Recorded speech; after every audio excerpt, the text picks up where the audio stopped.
Tope, I see you. Give me a thumbs up if you can hear me.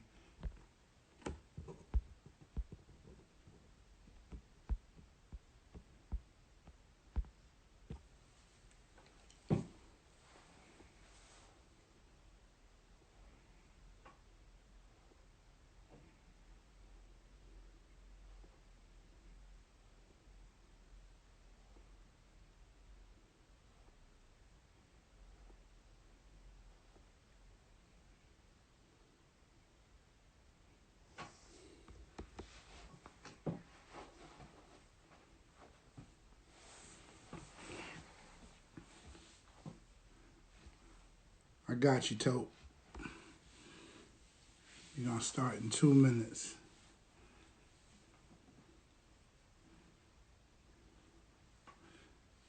Tope, you can hear me okay?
I got you, Tope.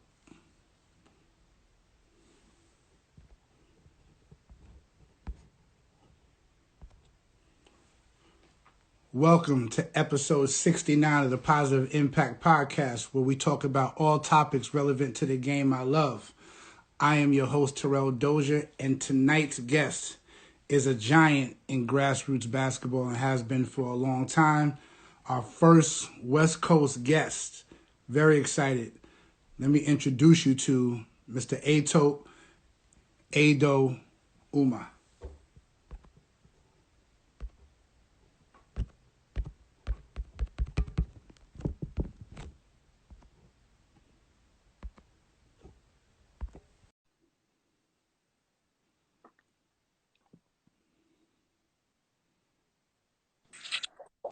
Tope, What up? what's going on? Can you hear me? I can hear you just fine. Can you hear me? Absolutely. All right, good. We good, man. I appreciate you getting on here. I'm excited to talk to you. First things first, though. Give me a letter grade on my pronunciation of your name. Man, you got to see because you got the first name right, but you got the last name. The last name's Udo-Ema. Udo-Ema. Damn, man. I got to see. I passed the class. So I get a 2.0. I got to do my study. I got to do my study. It's all good. Oh, man. So first thing, man, tell me how you and your family been getting along during this pandemic. How you been keeping yourself going? Man, we just been thinking out of the box. You know, we got our own little podcast we do. You know, you saw our little bubble joint that we had in August. Just trying to keep above ground, man. You know, it's tough. Yeah. It's tough. Today's a better day, man, because it looks like our guy's going to win. Yeah, let's, fingers crossed, man. You see, I got the Vote sweatshirt on, man. It's been a crazy time, man. It's crazy, but I want to get to the bubble later on. But first of all, I want to go back to the genesis of all this. So like I said, man, you're a giant in the game, man. So talk about how it started. You know what I mean? Like, where did the idea of the Compton Magic originate? So when I was in college first, I was a freshman. My coach sent me to this camp called Superstar Camp back in the day. Mm-hmm. And Superstar Camp was like the elite ABCD of the West Coast. We had Superstar Camp, and then you had BC All-Stars back east and 5-Star. That's all you had. So the West Coast version of 5-Star was Superstar Camp. I didn't know what it was. I was a freshman. My coach pretty much asked me, he said, hey, go to this camp, and I want you to recruit these kids. I was like, all right, cool. So I went to the camp, and they had all top players that were counselors. You know, put the kids to bed, do whatever, all that kind of stuff. And two of my friends were actually kind of running the camp, Alex and Ike Austin. And at the time, they were both about to go to the draft the next year. So when I went in the environment, all the other kids were like, you know, messing around. They really didn't want to be serious about it. They were just kind of just messing around, playing hoop. But when I seen that opportunity, I was like, man, I like this. I seen the college coaches, the kids. So I said, I want to be a part of something like this. So I was working my behind off, man. I just worked my ass off. And then the next year when Alex and Ike went to the NBA draft, they made me head counselor as a sophomore in college. So I was already kind of in the camp business. That was 1989. Okay. So then fast forward to 1993. Me and my roommate and best friend, we got the Compton High job in Compton. So we were high school coaches. At the time, Dominguez, Tyson Chandler, Tayshaun Prince, Tommy Prince, Kenny Bruner, Jason Thomas, Bobby Jones, all these guys who were big time back in the day. At Dominguez, they were nationally ranked. They were the top program in the country. Yes. So, and we were emerging. We had Jeff Trepanier, Tito Maddox, David Hamilton, Ellis Miles. So they were already really good. We were emerging. When they were in those couple years where we were trying to emerge, what Dominguez would do is they would keep their high school team together during the spring and summer. They called the hood. So they would do travel ball together and high school, and it just really worked. Right. So we kind of took that model and we started playing our high school team together during the off season. Right. And really, it really was a case study. It really was because at first our kids, we didn't have good kids yet. We had social work. That's what we were doing. It was a case study, man. I can tell you all the crazy stuff because if you remember back then, the NWA days, and it was just crazy back then. That's when gang banging was at its height, you know. So we had all kind of issues, and we just kind of dealt with them. We were young, we were kids, we were just recent graduates, and we were having fun. And we both had jobs, so the basketball was our side gig. Right. And we just built it. And so when we built it, it started to go, and we weren't Dominguez yet, but we were building it. And when we got our thing together in the spring and summer, we started becoming pretty good. And we just said, you know what, we're going to call this the Compton Magic. We just gave it a name because we were traveling with it. And it just stuck.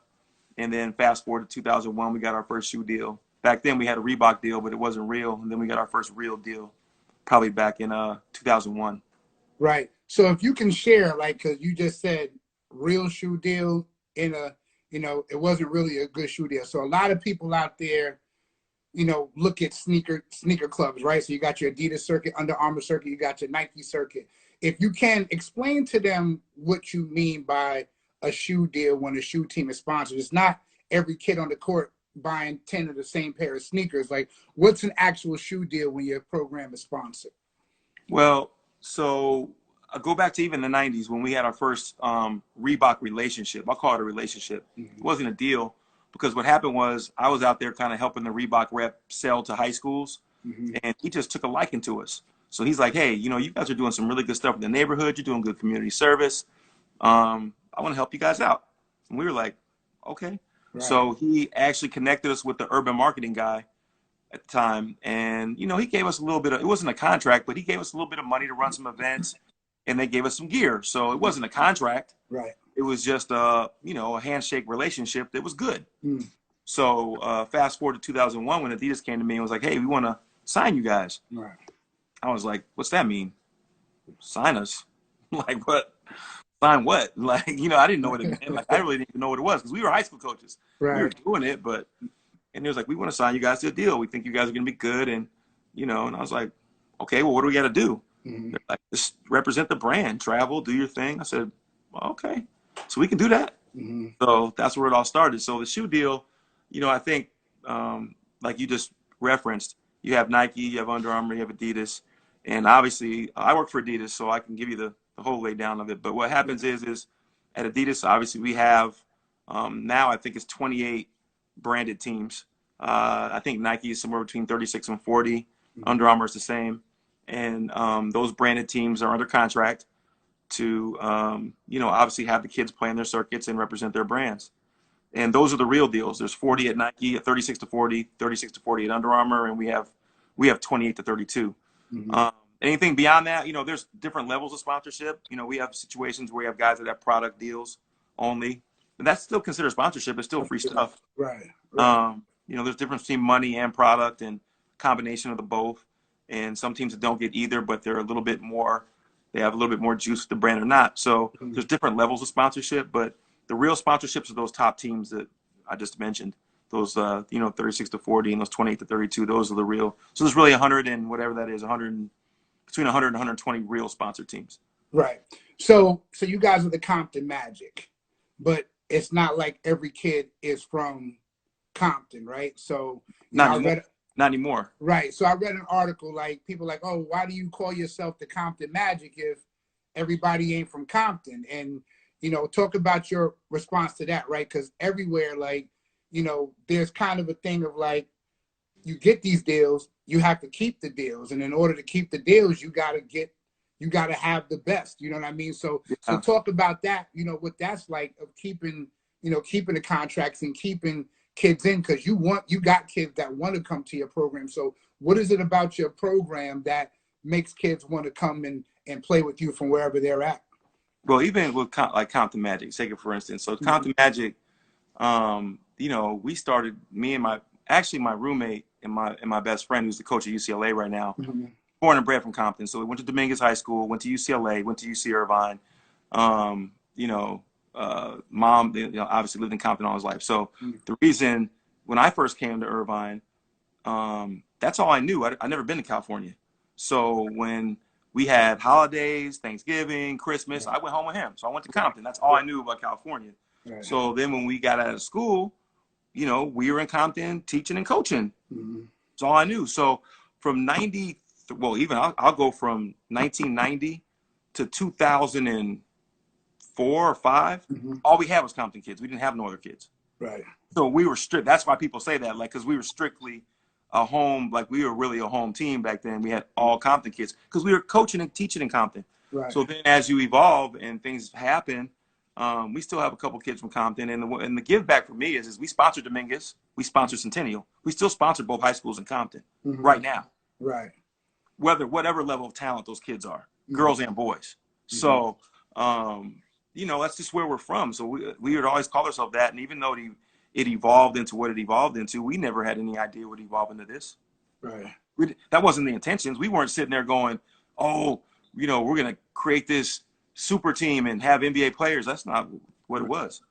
I mean, we had high school kids. We were taking care of our high school kids. We wanted to be good. Right. So we recruited kids to be better. But, we had no intentions of it becoming what it has become. Right. No question about it. So that kind of is that. Right. So, you talking about back in the 80s and the early 90s doing this thing, man, and now it's 2020 and you still rocking. Talk to me and talk to my viewers about the difference of AAU when you first started and how AAU has evolved now. Like, what's the biggest difference that you see? Well, obviously the social media wave, 2000 and what is that, 9, 10, 11, whenever that came into play. Because back before then, when you're a good player, only people that could really validate you was print media. Right. Like Clark Francis, the Frank Burlesons, the Bob Gibbons, and all these different types of guys. Like, so you weren't a valid player unless those dudes validated you with their pen. Right. It wasn't like you could just jump on and have like someone's mom calling you a good player on social media, and all of a sudden has a good following and you're a good player. Right.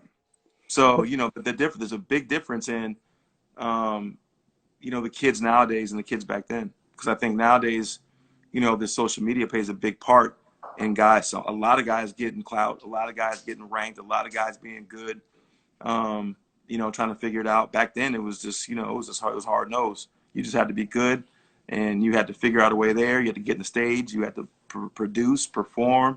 Now, some guys can trick. You're not going to trick them when you get to college, but you can trick guys. You can trick some guys in high school. Like there are some tricks being played. Like, do you think like social media has like, you use the word tricked, but like the business of basketball is so big right now. So many people are benefiting off of youth basketball, youth sports in general, but let's keep ours to youth basketball. Like, you got how many trainers out there, but what's the percentage of good trainers and bad trainers? What's the percentage of good coaching and bad coaching? You know what I mean? Like, so talk about the business of it and everything like that. And, and even like the business of ranking. Like, so talk about the business side to this right now. So, the funny thing is this, because I think a lot of people want to believe that all these people are making so much money off these kids, like at the street level, which it's so untrue. Mm-hmm. You know what I mean? It's just so untrue, because most of the guys that are doing this, and most of the guys that you see that, whoever the NCAA is getting in trouble and all this, most of these dudes, they're not making any money. Would they like to make some money? Yeah, they would. But I mean, most of these guys are putting their own money in. Mm-hmm. And the funny thing is, I'll tell you, when we first started, until our contract got good in 2015, we never made any money. Mm-hmm. Like, we ran events, like we did our events to supplement our team budget. We didn't have enough money in the team budget to travel. So I started a Memorial Day tournament. You run all these events so that you can have enough money to travel the right way and be good, because you're not going to be good if you can't take care of kids and parents and get them on the roads. You're not going to be good. Right. So, there's not many people on the ground level. Obviously, there's people at the higher levels, like in the shoe companies, and obviously the colleges. The guys get paid, and the guys that are really getting paid. But it's like they want to paint this picture that all these dudes at the street level are getting rich. Like, who at the street level is going to get any real money? Yeah. Like, there's only a couple guys that can really make money off youth sports, and those are the guys that are running the major events, probably linked up with the shoe companies. There's not many guys that are making money at the bottom level. And the funny thing is, I never forget, I was in Indianapolis. I'll just tell you a story, and this will summarize this whole situation. So I was in Indianapolis, and I went to go see TJ and Ike. They play for the Pacers. Okay. And I said, you know what? I'm going to pull up on the NCAA. They're in Indianapolis. I'm just going to pull up. So I went in the office, me and TJ's brother, and we pull up. And I know some of the guys there, and they walk me around, and they introduced me to, everybody in the office. And so they're like, hey, can you meet with one of our people just got hired, one of the higher ups? I said, sure. So we go in there, and they were asking me questions about the At All Costs movie, about when I said something about like getting our kids a bag. And so I just, at that point, like, I was about to get mad. So I just said, I said, can I be candid in here? Can I just have a conversation with you? I mean, like, can we really talk? And she's like, yeah, we could talk. There's like 4 of them in there. I said, it's really funny that you guys can look at us some type of way, because it's like, we get the kids, we do whatever we can to get them to the colleges, right? Mm-hmm. Let's take, for instance, UCLA that year when I had TJ, Ike, Kobe Paris, and Lonzo. They all go to UCLA. It's the #1 recruiting class in the country. UCLA goes 32-5. I'm sure they made millions. The coaches made their money. The NCAA made their millions. And what did we get? Zero. Nothing. Right. So look, so this is what I told them. I said, you guys get paid. The coaches get paid. We don't get anything. But you're looking at me some type of way, right, saying I'm a crook. Right. How is that? Right. And so she was like, wow, I never thought of it that way. I said, yeah. And I said, the funny thing is, one of your representatives came to my Memorial Day event, right? And my Memorial Day event isn't even a live event. So the NCAA has no control of it. It's a dead period event. Right. An event that I can run no matter what they say, right? So the dude walks into my event. Compton Magic's playing big ballers. It's packed. Everyone's paying $15. I said, listen, there are some guys that can do stuff the right way. Mm-hmm. Like, well, how come, because I'm Compton Magic, you got to walk in my house and I got a bar in the doors?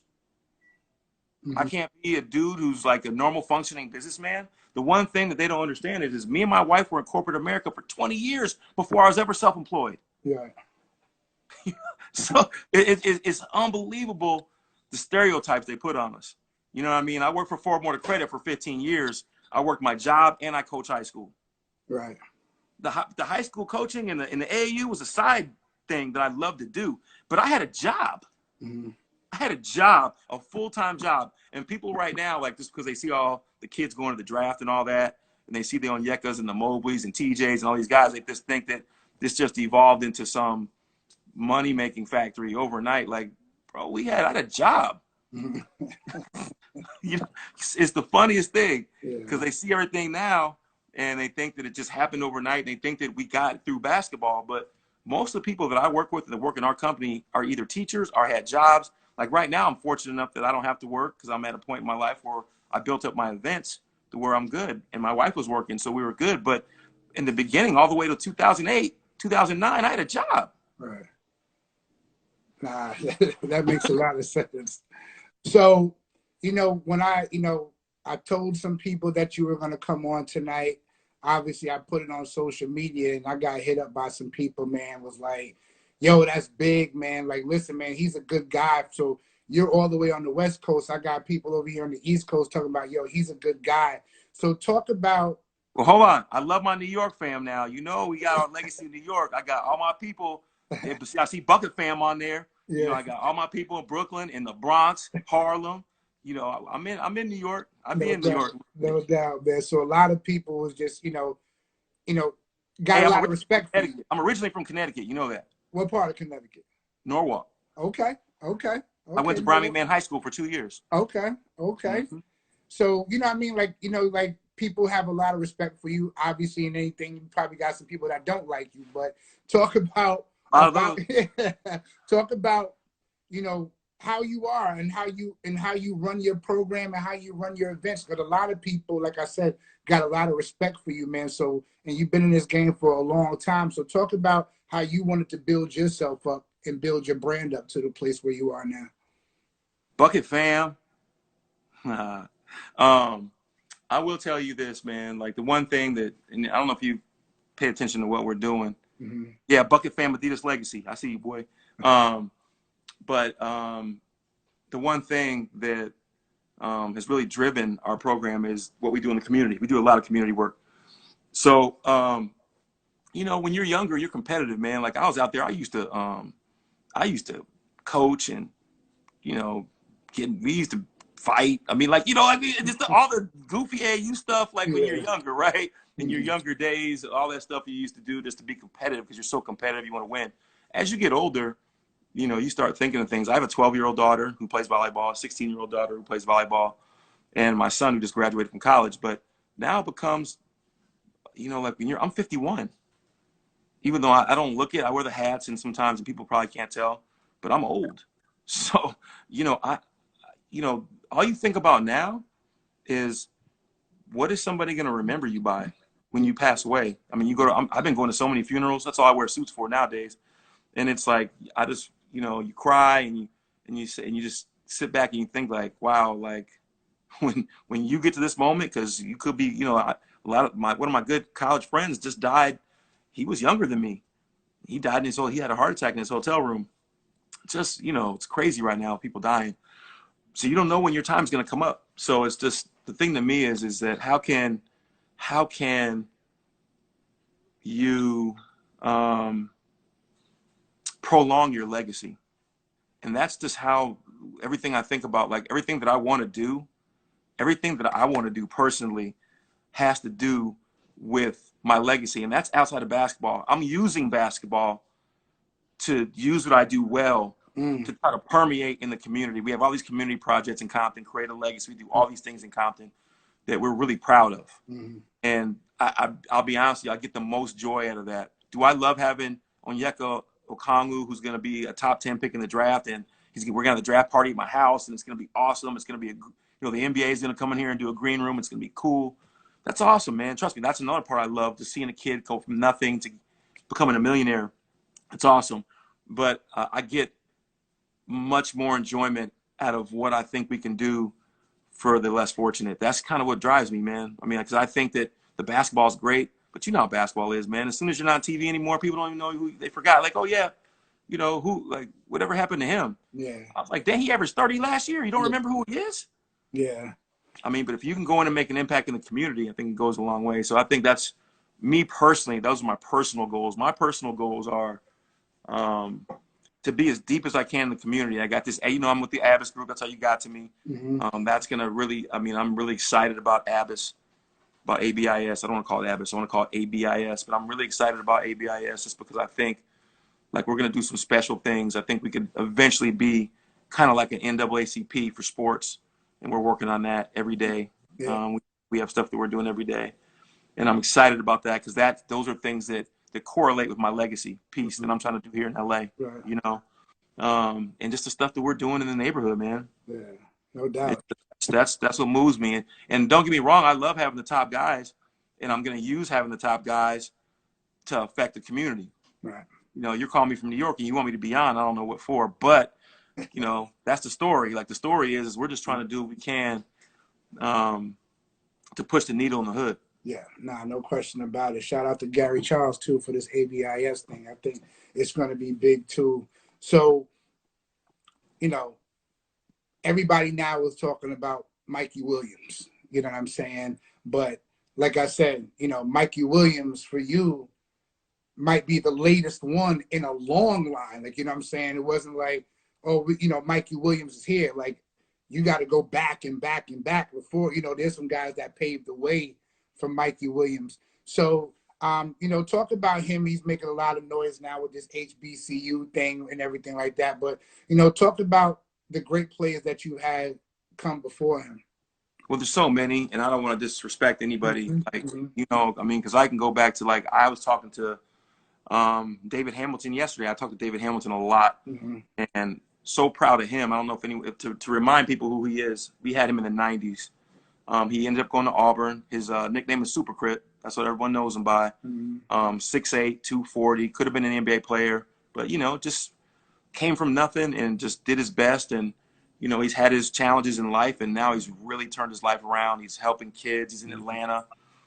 He started a clothing brand, and he's just doing some really awesome things with kids and for himself. And see, those are the kind of things that make me really proud, because I know that I had something to do with him being such a productive citizen at this point. And I'm still having something to do with it now. He's turning 40. Right. You know? So when he was a kid, man, and he got, you know, I'll tell you a quick story about him. He gets shot the night before our CIF championship game. Wow. The two kids in the car with him died. I mean, you know, closed casket, got their heads blown off. And he still played the next day.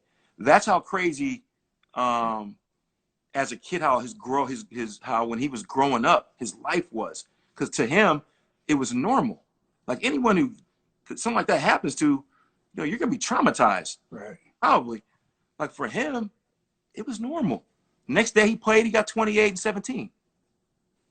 You know, those are the kind of kids we had. Right. And you know, like I go back to him to say is that, you know, I remember like yesterday when me and him would be in Burger King, and he would just be telling me, mapping out every piece of LA and what gang was there, and you know where you couldn't go, because he's a gang encyclopedia.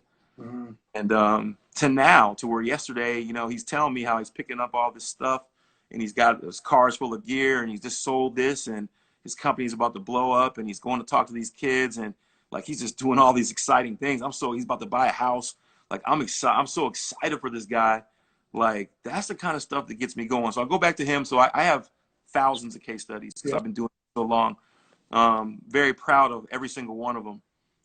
Not as engaged with all of them as I should be. Wish I could be, but I'm only one person. But I mean, I'm engaged with a lot. Yeah. You know, and you talk about Mikey, and we'll go back to the Mikey before Mikey, which was Gabe York, who lived in my house. And Gabe was on the precursor of social media. Like he was there when it was just starting. And, you know, he was one of the first guys to have 200,000-300,000 followers. Yeah. When it wasn't even fashionable. He was popular as hell.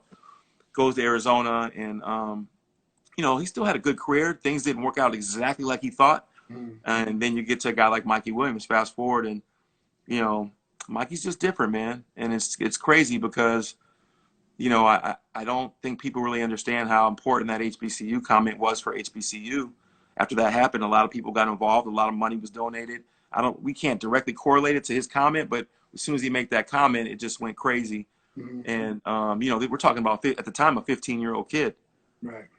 You know, he had turned 16 in June, but we're talking about a 15-year-old kid who has the bandwidth to just, and his mother went to Hampton. So, I mean, he understands a little bit, but, you know, it just created this craze, and it just, for him to be able to stand up and say, you know what, like, that's probably what I would do amongst all this hype and amongst all this, all these big schools and all that. Like, that's going against the grain. It's hard for a kid to do.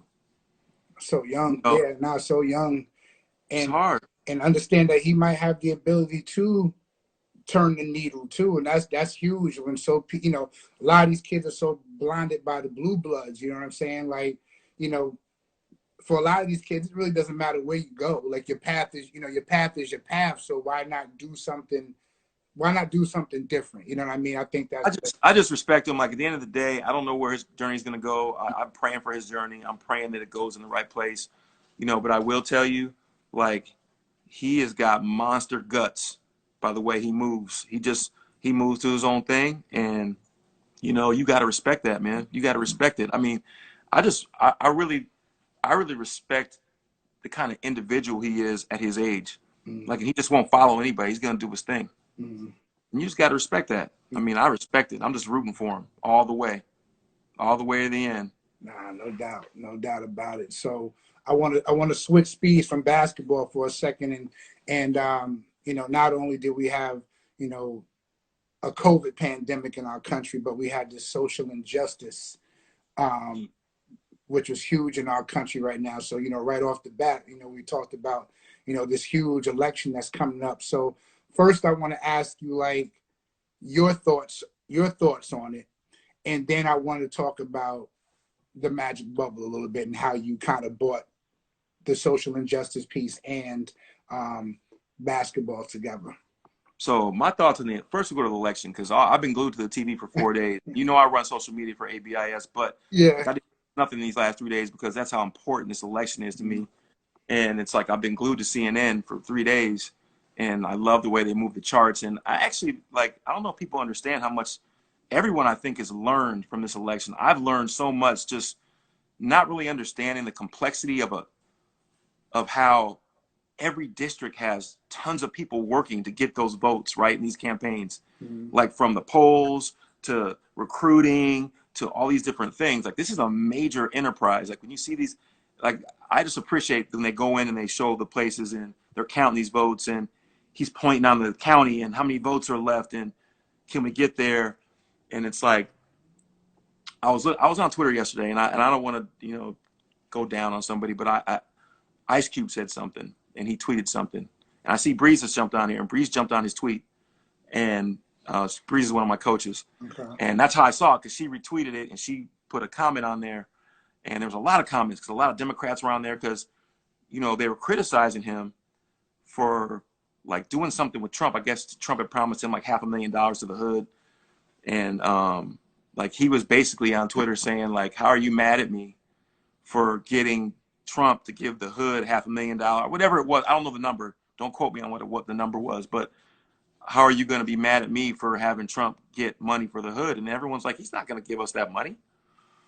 He's not going to do that. And so, like, I've been so caught up the last 3 days because I'm disappointed in some of these guys, him, and, you got Lil Wayne and some of these guys that even, just some of these guys that are just being irresponsible, because this election, like, regardless of where it makes you feel like if your business can't flourish or your money can't flourish, I mean, like, he's turning this into 1800s. At some point, like, like, regardless of, and I hate to get political on this because I know everybody has their views, and I don't want to disrespect anyone's opinion.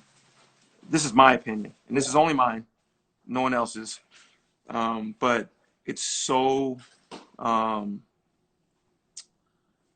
irresponsible. Like, you see how close this election is, and the irresponsible is the best word I can use for it, because you got those guys who have millions of people.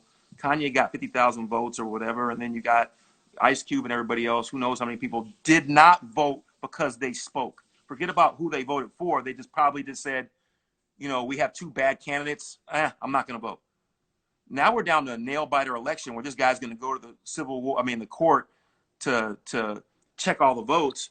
I mean, if you just shut your mouth and go with your heart, like, we don't even have this problem, because, like, Biden beats him so bad it doesn't matter. You know what I mean? So, like, my point to you is that I've been really caught up in that, because it's just like, I think a lot of our people, like, anyone I see that supports Trump, And it's not the Republican Party. For me, it's Trump, because he just has created so much hatred and chaos in this country that I don't care what Biden's going to do. You got to vote for him. You got to vote for him. You just have to. Like, no matter what if he's going to shut the country down, so you just have to. And it has nothing to do with the political views or not. Maybe Trump's better for me financially or not. Has nothing to do with that. It has to do with where he's taken our culture. And our culture's in a bad place. This dude got over 60 million votes. Do you know what that says? We got 60 million people that are confused. We got a problem. If you can't see past the energy that he's created, if you can't see past the energy that he's created in this country and just stop right there and say, this isn't right, like, we got major problems. 60 million people couldn't see through it. Mm-hmm. You know what I mean? And it goes down to, like, your people like Ice Cube, who's one of us. You know, Lil Wayne, who's one of us. Like, all guys coming from the mud, right? Mud dudes. I know you're there now, but you used to be in the mud. Right.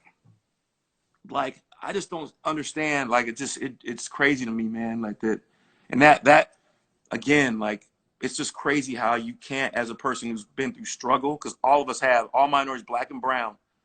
Anyone who's black and brown has been through some level of struggle. Period.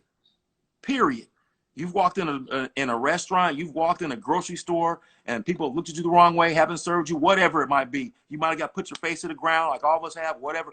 But all of us have been discriminated against at some point in our life. Period. Right. So anybody black and brown, first of all, when Kamala Harris is on the docket, are you kidding me? Females, black and brown, you got to vote for them. Mm-hmm. I don't care what they're talking about. Right. Let me stop before I get too crazy. Yeah. What question you asked me, man? What was the other question? The other question was how you came up with the idea to combine, you know, what's going on with our social injustice and put on the magic bubble.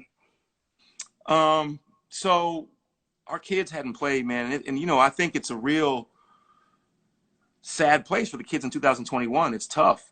Mm-hmm. Because they hadn't had a chance to play, get ranked. You got this McDonald's game, all these accolade things that they want to try to achieve, and you don't have the opportunity to do that. So, you know, everything was canceled. We had to figure out how we could get our kids in a safe environment, how we could get them to make them feel like they were playing for something. So we also wanted to throw in there how we felt at times.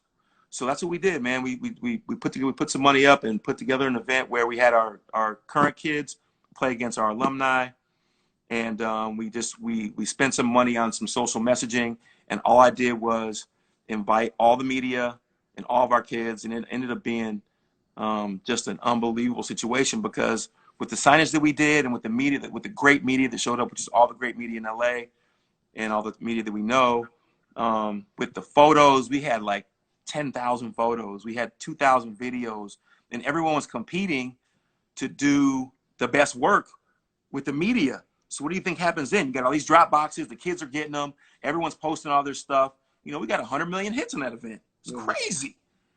But it ended up just being this awesome thing, because when the media is competing, doing all their stuff, and every, you know, photo, every video is social messaging.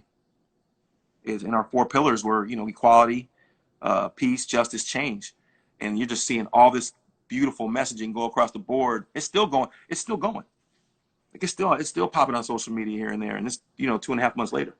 Right. So it was a great event. We may have to, you know, do it again. I mean, you got to think of things outside of the box. And at the time, I don't know if you remember, no one really had played. None of the bigger teams had played. That was the first time. Now people were doing, after we did it, people started doing some stuff. But, you know, it ended up being an awesome event where we got to, you know, we brought in 2 of our kids who played for us, who are police officers now. We had them speak to the kids, because I think part of the problem that we have also with this police thing is that, you know, obviously there's a divide in understanding. So I wanted to make sure that our kids understood that, you know, you have bad police officers, but you got good ones too. You got we have two dudes right here who were playing in the uniform. You know, Genesis played in the uniform in 2008. Yeah. Now he's a police officer. He's not going to pin you down when he sees you. You know, he used to get pinned down.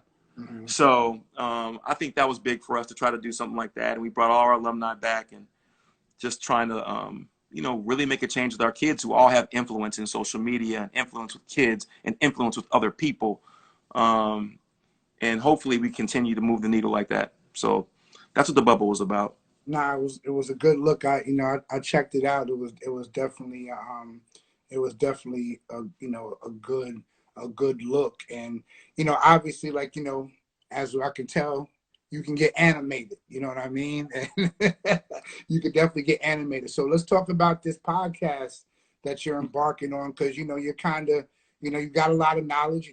You've been in the game for a long time, and like I said, your personality fits a little bit. So talk about that and where you plan to go with your podcast that you got going on.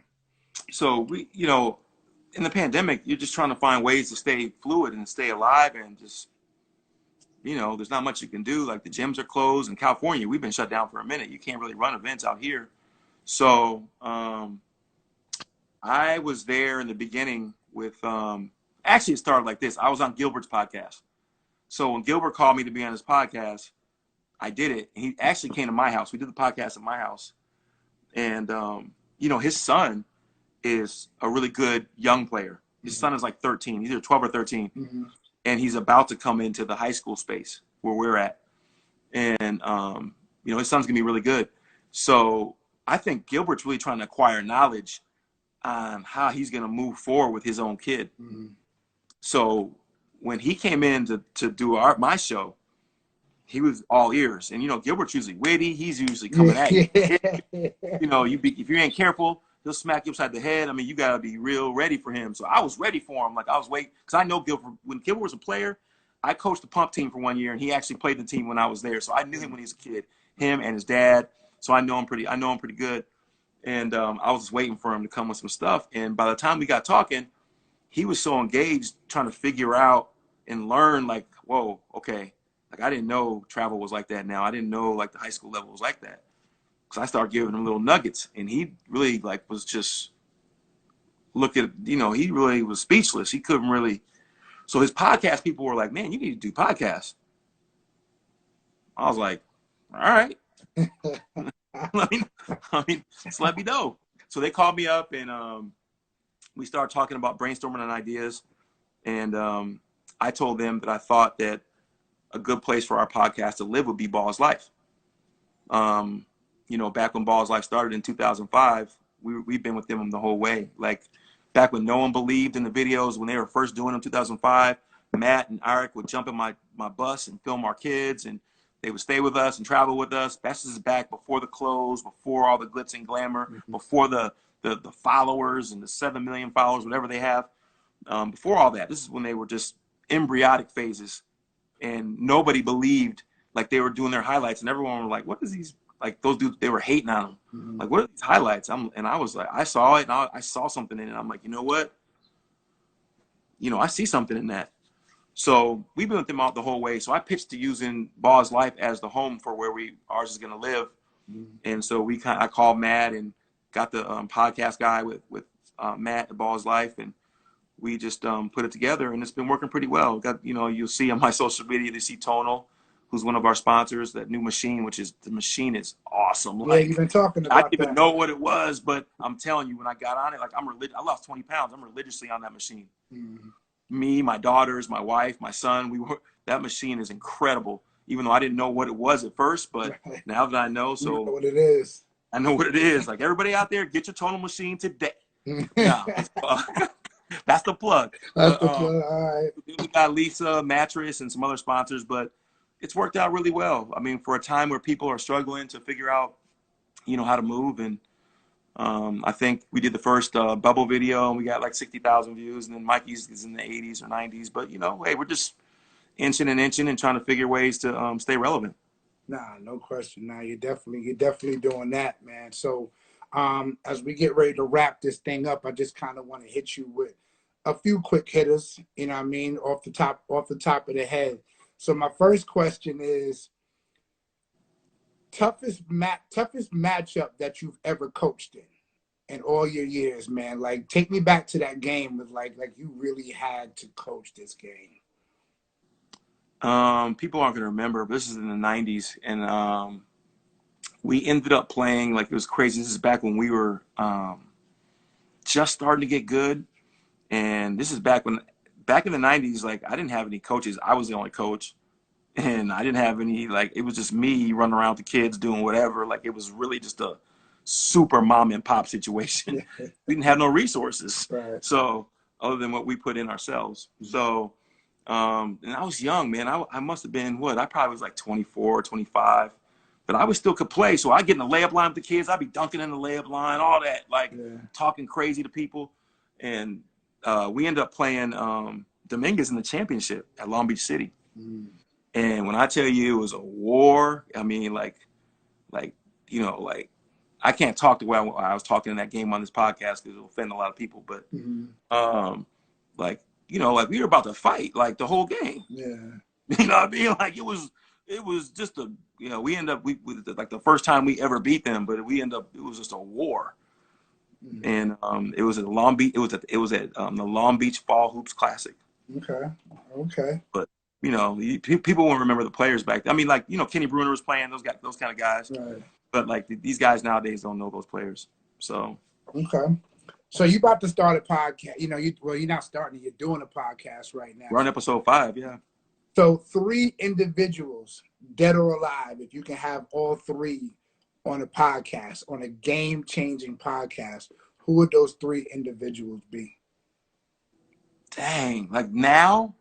Dead or alive. And today, like, because what I'm saying to you, it matters, because if we go back in time, obviously people have more power than now, because now there's people that I deem like legendary, but these kids don't even know.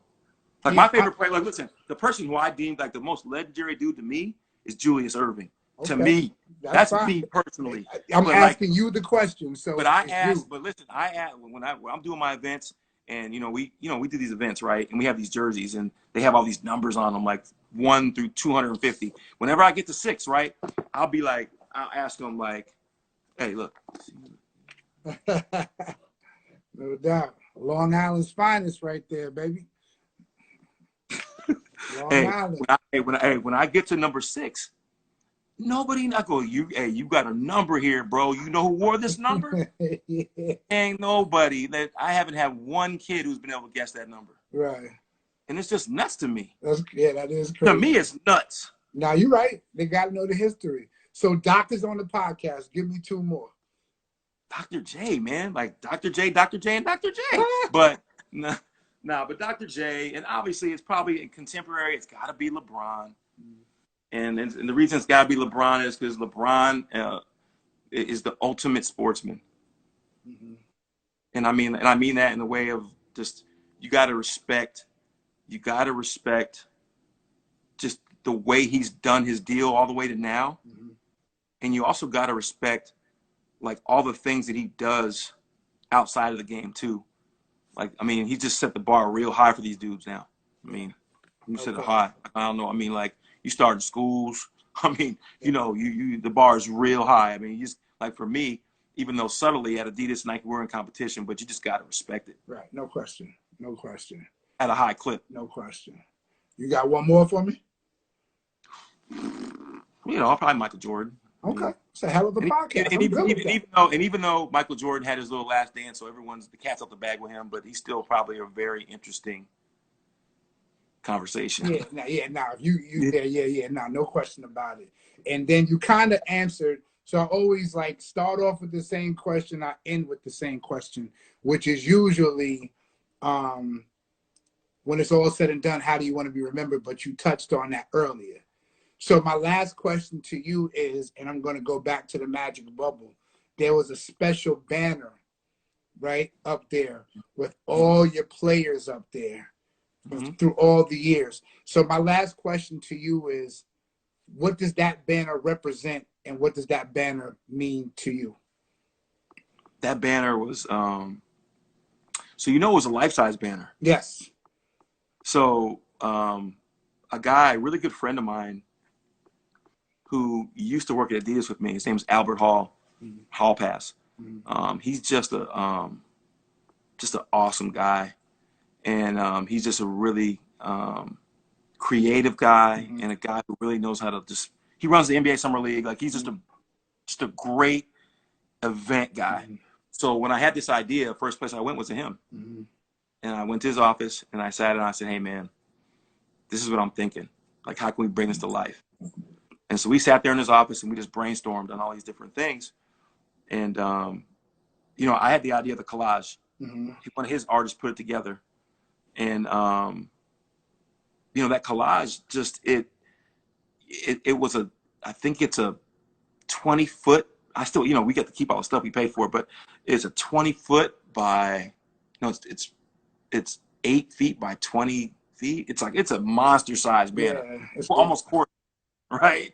But it just, it really walks you through just all the hard work from the kids to the people that have been in the brand, to the stuff that we've done, to the sacrifices my family has made, to the sacrifices my wife has made. Just the whole way through, man, it just really reminds you of, like, wow, like, it started off as something that, you know, we were kids, just having fun, and then now it's evolved into something that we can really touch lives. We were touching lives back then. I mean, because we were really, really in the mud doing it back then when we were teachers and working with the kids. Right. The way we're doing it now has changed, even though we're still trying to do the same type of things. But that banner is a symbol of a lot of sweat equity, a lot of hard work from a lot of people, collectively, from the guys that I have now who are taking the brand to new heights, to the guys that I had then who took the brand to new heights, to the David Hamiltons who are finding ways to break the cycle. You know, break the cycle. Like, does anyone talk about breaking the cycle? Like, how many times are we going to have where we have these kids, and I have a kid named Bernard Burrell, same way. And Bernard is a kid who came from the village. I mean, when I tell you, came from one of the roughest areas of Compton, you know, Piru.